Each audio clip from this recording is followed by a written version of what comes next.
Hi there, it's Sam from pootles.co.uk. Thank you very much for joining me today. Today's project is this one, and it's what I'm calling my hinged box because it's got the nice little figure of 8 system there.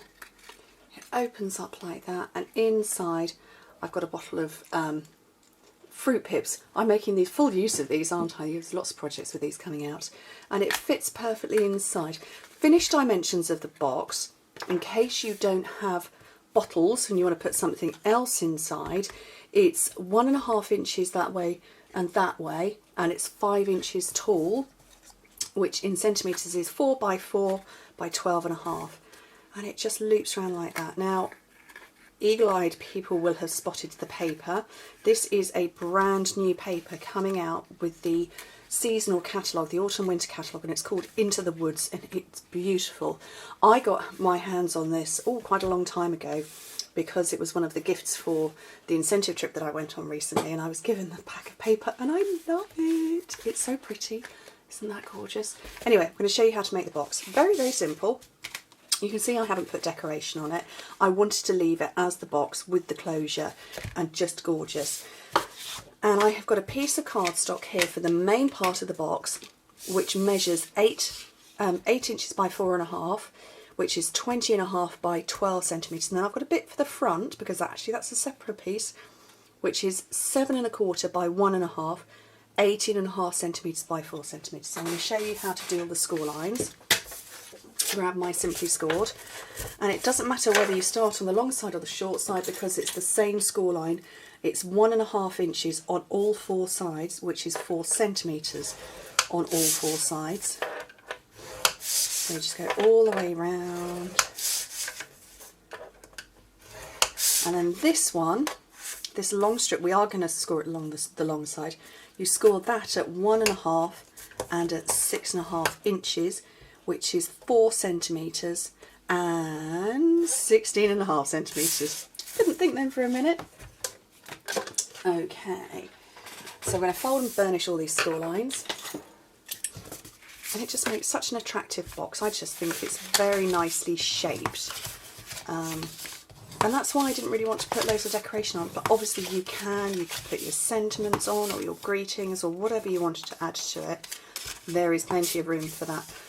And also because I wanted to showcase off the beautiful paper. So, okay, so to cut this, we're going to cut into the squares. So with it in the horizontal way, we're going to cut into the squares, which hopefully with this lighting you can see.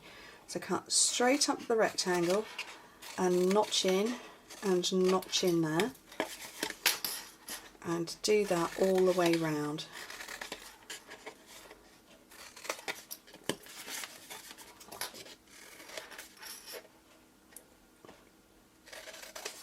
Keep going.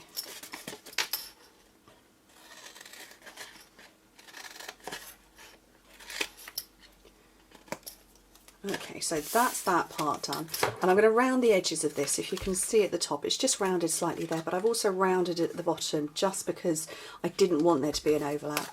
So I've got my Project Life corner rounder. Round up all those edges.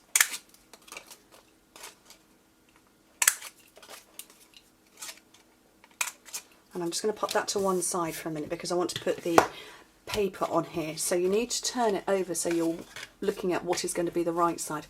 I'm going to put paper on there, and on that side as well. And your paper measures, can't find my measurements, 4 3/4 of an inch by 1.25 inches, which is 12 centimetres by 3.5 centimetres, and you need 4 of them to go all the way around. This is the Timeless Elegance paper. Love it, so pretty. And it's so pretty, I've actually got it on the front. This is my adhesive drawer. How lovely is that? Love the paper.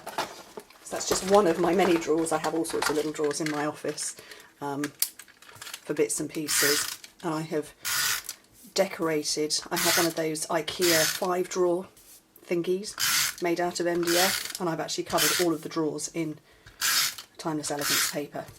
Gorgeous. Okay, so let's make sure that our pattern is the right way up all the way around. So we'll have the flowers all going up. The last thing you want to do is have upside down flowers. It's never a good look, is it?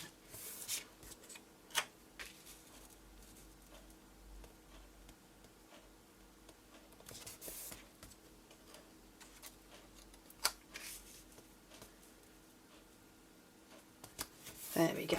And so we're now going to put adhesive on these 4 outer corners. I'm going to use a stronger one. Fast fuse, or maybe if you've got tear and tape, that would work.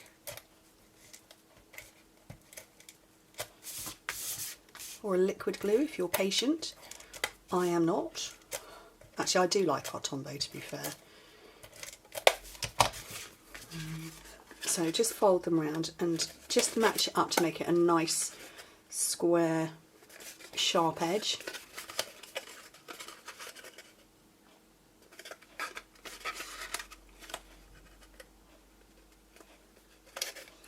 There we go. And again, making sure your flowers are the correct way up. This is actually going to stick on the bottom on the outside and on the top on the outside. I did the first time I made this, I slid that inside the box, but it just kind of gaped a bit at the top, and I actually much prefer it like that. So we're going to put some adhesive there. And again, making sure your box is the right way up. You're not going to have your flowers floating off. I find that if I hold it in place at the top, at what is going to be the top, on this shorter part, and just fold it over, then I know I've got it perfectly in position. And I'll still be able to close the box. I'm going to put the brads in to make this lovely little figure of 8 pattern. So I'm just going to gently mark a hole in roughly the centre of this part, so not the centre of the box, the centre of there. So there's a hole there, and then I'm going to do the same on this part, but obviously I can now lean this on something, so I want it in the centre of this bit. I've got spare pieces of black. You probably could do cream. Oh, I wonder if I should. No, I'll stick with the black. And I've got my 1/2 inch circle punch. So 2 of those. Holes into the centre. Or apparently not centre. Little mini brads. And you get 200 of these in a pack. Amazing. This will keep you going forever. So into the centre of one, and this is what is going to be the front flap. And you don't want to push it in too tight because you still need to get your twine to go round. So hopefully, there you go, you can see that there. It's a bit loose.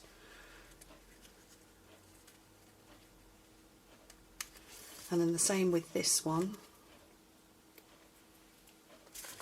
This is going to go into the top of the box. And again, keep it a little bit loose. So I'm just going to have to angle this. Try not to get my head in the camera so I can see what I'm doing.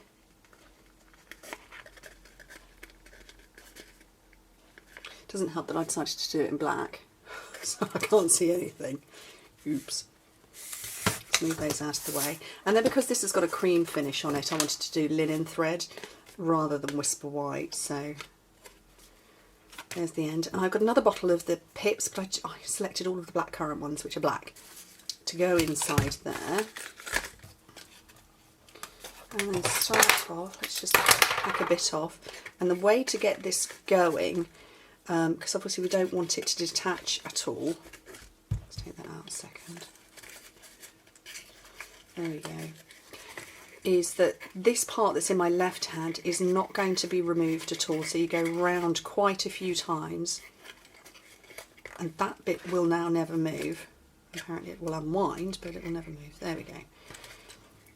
Pop your bottle of sweeties inside. Bring it up. And then now you can do your figure of 8 quite happily. Trim off your excess. And that, twist that together a bit, that's better. It's rather sweet, a rather lovely little box for treats and stuff. And actually, to be fair, you could have it that way round if you were going to put something in it that wasn't a tall bottle, but was actually a, you know, maybe a short, shallow thing.